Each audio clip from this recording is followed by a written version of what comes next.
720-তে 720 এক আটজন নয়, গুনে গুনে 67 জন প্রথম মেধার এমন বহর দেখে দেশ জুড়ে ধন্য ধন্য পড়ে গিয়েছিল।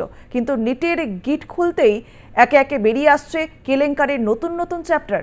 এক ব্র্যাকেটে নাম উঠে আসছে গুজরাট, উত্তরপ্রদেশ, মধ্যপ্রদেশ, বিহারের নির্বাচনী বন্ডের পরে ডাক্তার তৈরির সেই আশ্চর্য কাণ্ড কারখানায় এখন মোদী সরকারের নতুন বিড়ম্বনা।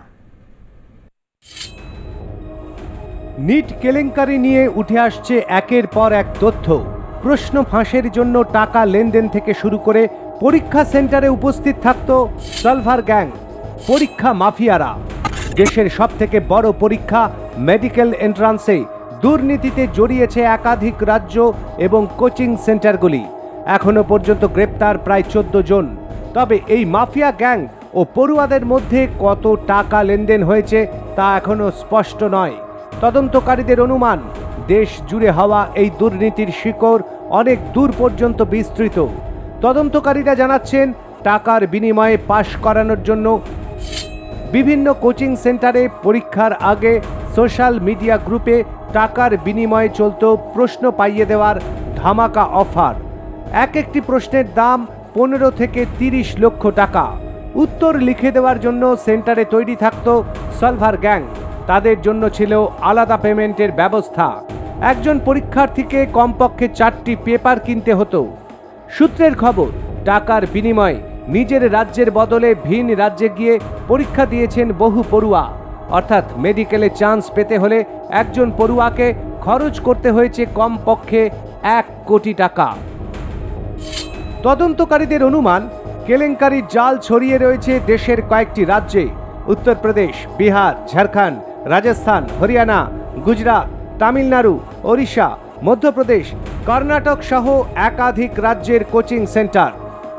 সঞ্জীব মুখিয়া ও বিট্টু নামে 2 পরীক্ষা মাফিয়াকে গ্রেপ্তার করেছে পুলিশ। ঘটনার তদন্তে নেমে 3 রাজ্যে তদন্তের পরই 60 থেকে 70 কোটি টাকার লেনদেনের ইঙ্গিত মিলেছে। মেডিকেল প্রবেশিকা পরীক্ষার এই দুর্নীতি কাণ্ডের শিরোনামে রয়েছে গুজরাট ও হরিয়ানা। মনে করা হচ্ছে এখানেই সবথেকে বেশি দুর্নীতির জাল ছড়িয়ে আছে। হরিয়ানার একটি কেন্দ্র থেকে 6 জন পরীক্ষার্থী প্রথম হয়েছেন। নিটের ওয়েবসাইটে ওই 6 জনের নাম থাকলেও নেই পদবি। সেখানে কত টাকার কেলেঙ্কারি হয়েছে তা এখনই অনুমান করা যাচ্ছে না। অন্যদিকে গুজরাটের গোধারাতে জয় জলরাম স্কুলে পরীক্ষা দেওয়া 30 জন পরীক্ষার্থীকে আতশকাচের নিচে রেখেছে পুলিশ। পুলিশের অনুমান, গোটা কেন্দ্রটিতে জালিয়াতি হয়েছে। ওই কেন্দ্রেই ছিল ভিন রাজ্যের পরীক্ষার্থীরা।